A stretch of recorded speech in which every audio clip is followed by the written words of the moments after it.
Good morning, all. Okay, so building on from last lesson, I'm going to think a little bit more about young Kipling. Loads of people made some great fact files about him, so I think you're already on the right track. And then after that, you're going to answer a few questions about the poem. This is all building up to next Monday when you're going to write an answer about the early poetry of Rudyard Kipling. You're going to talk about whether or not he seems morally insensitive. So, over this week, we'll look at this poem in detail today. We're going to look at another poem called White Man's Burden in detail on Thursday. Sorry, not Thursday, in your next lesson after the reading lesson. And then after that, we'll plan an answer which looks at what the way that he comes across in his early poems, whether or not he does seem morally insensitive. So, what we're going to do today is we're going to learn about the opinions of early Kipling, and then we're going to think about the message of if. Okay, so early Kipling, you're going to make a few notes on this in today's lesson. Summarise with a few notes in the summary box of the document or in your book, then come back here.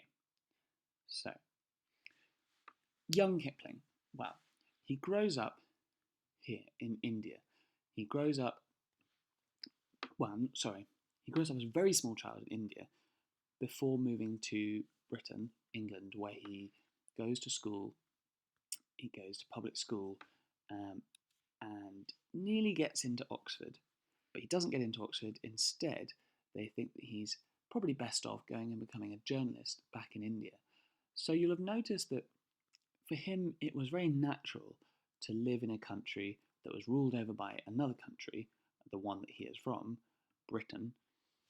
He would believe that it was very, very natural for the British to have control over India. He became very comfortable with this notion, and that's why he really enjoyed his time working in India as a journalist. He worked at a newspaper reporting mostly on the interests of those who are colonising the country. So I've got this picture here to show you the kind of life that some people in India would have had if they were indeed from Britain.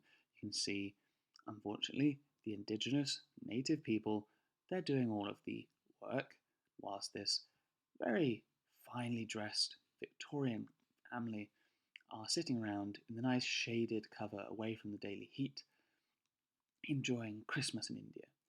So this was a time when it was completely acceptable for people from Britain to travel over to India, to live there in relative luxury compared to the natives, to be waited upon. And that was really the life of Rudyard Kipling. Why did they think they could get away with this? Well, they thought they were helping India because they were bringing India technology, they thought they were bringing India culture, developing that nation.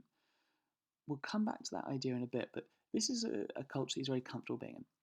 Eventually, though, he moved away from India, where he lived in a remote and beautiful part of America. He had children there with his new wife and did lots of writing. Because he had lots of time on his hands, a bit like us in lockdown, he was able to do lots of writing. One of the books he wrote was called The Jungle Book.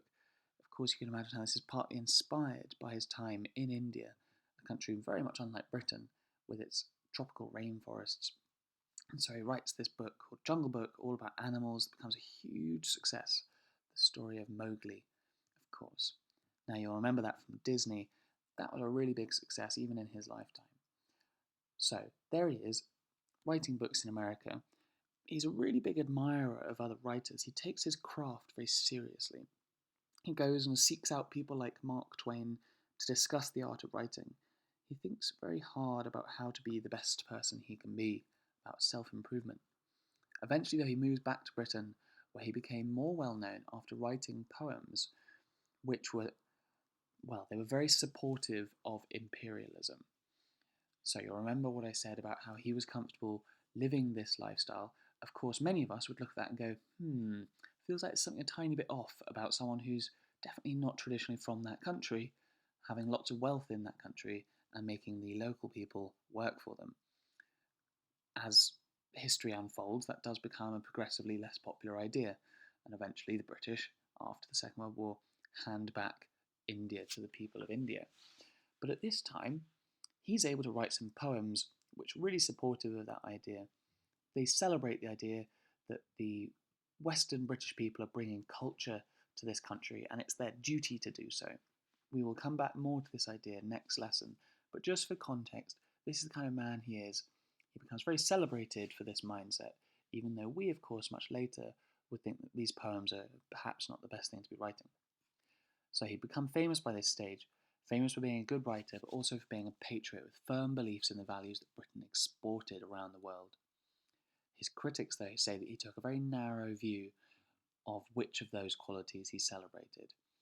His critics would say that he was quite a tough person who maybe didn't have enough compassion for other people.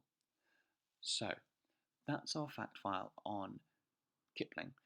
Could you go away and do some notes on what you've just heard on the document, then come back once you're done.